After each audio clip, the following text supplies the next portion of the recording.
Just doing a quick update on the kind of unremarkable but a cool detail um, on the sewer system. Something that was started by Stavros that I continued on underneath almost every single street at this point. If you look down these little grates, there is a little waterway under there. There's a full-blown sewer system down there. Then navigates out to the waterways in all directions of the city. Every street has these little drains, so they're kind of storm drains, so whatever what you see in the city. I think there's a way to get in over here. I graded up most of them. Yeah, but this goes under the whole city now. Just gotta be the equivalent of miles of road having miles of this mostly patterned out sewer system. You can see some leftovers. These little pits I used to water the paths here, or the drains, and then they all go out to the big water, which is all graded off as well. So yeah, not much to say about all this stuff other than it's just very thorough. And it's mostly the same pattern, and I think it's got to be under about 95% of the streets now have it, which is considerable in this 11-year-old city. You can see that it's really just one block under the street. You can see markings from the crosswalks and stuff under here. Go up. And you pop up almost anywhere in the city here.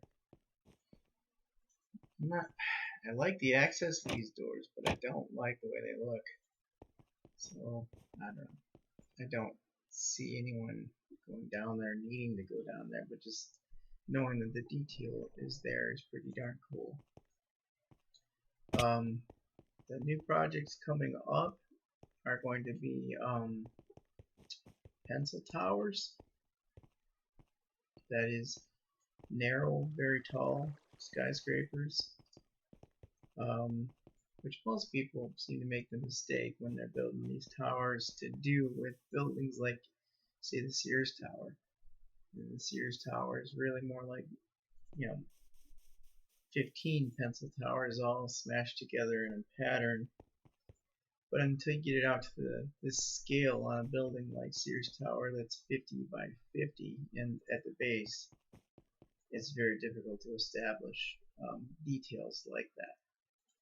And that's, and the scale makes it look like these are so much harder to build. I think the reality is that the scale makes the details much easier to build because of the, the block limit. But yeah, the sewer system goes out even into these sparsely populated to unpopulated areas.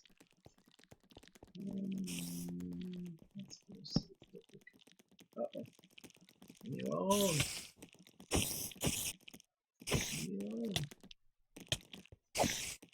Leave me alone. Alright. Get rid of this nighttime.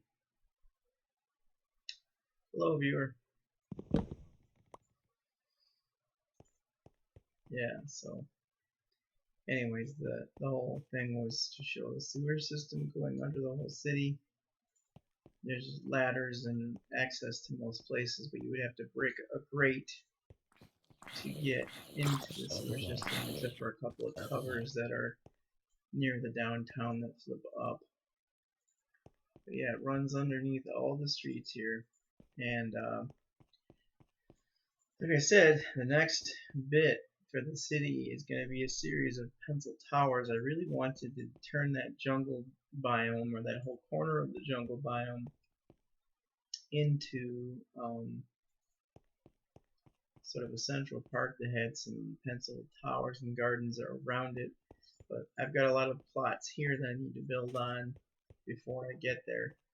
So that's the project I want to do, but I should probably do something with these spaces that I've cleared off with TNT first. One more thing to show. One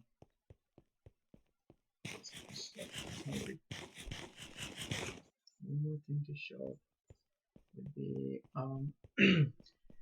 when we first started this. When I first started, and I should say first, a few years into the city, I built parking for the downtown here by constructing the corn cobs from Chicago, the large parking structures that are in town. So there's one, there's two corn cobs. And then I figured, well, as it extends out, it's going to be more realistic to see additional places to park, and so I started to put together these parking spaces, parking lots, I should say. I don't like the way they look, but I think they look better than not having them at all. And the reason that I don't like it is that the scale of the yellow stripes is too wide. But I've decided to leave this the way they are. So these towers, that one's very old, but this one's new. And this area has been developed to finish the Chicago Tribune building.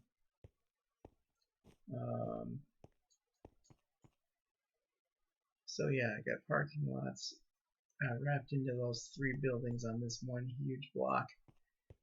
And then the Adler Planetarium, which I'm not sure if I'm gonna.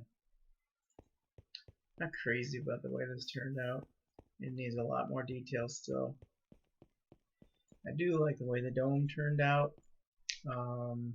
considering layering this a little bit, maybe even trying to find a way to do a solar system or some recognizable constellation up top in lights. But that's hard. It's hard to do. And again, this is all done in survival. Nobody's allowed to build things here in creative. I'm lost in that one stupid building. Okay. It's got to be here. Yep.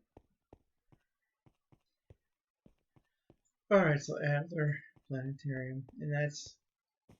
But yeah, parking lots. I guess there's one more parking lot over by the Century building. And I won't go over the Iron building again. I think I'd show that too much, but we're up to 21 double chests of iron now.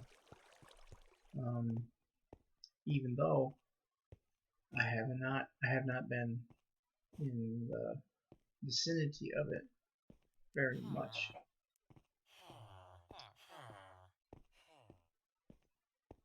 So ugly this way. Yeah, there's one more parking lot. And I have not put down the paint yet for that other parking lot. I'm not sure if I'm going to. What's happening right now, because I'm just uninspired about filling up all those empty lots, because I don't like going out and planning all of it sometimes. So yeah, so these parking lots here. Thought about making more towers here, but I just like to keep things spaced out a little bit, you know. You got this elevated highway, and there's not quite enough room here for a big footprint, so, and all the little footprint stuff I want to do in pencil towers around the jungle biome. You can see here there's a road coming in from this direction into the new parking lot. I gotta put more expressway ramps in too. Uh, that's really, that's it. I'm just going to publish this one and then I'll jump back on for a minute if you're watching.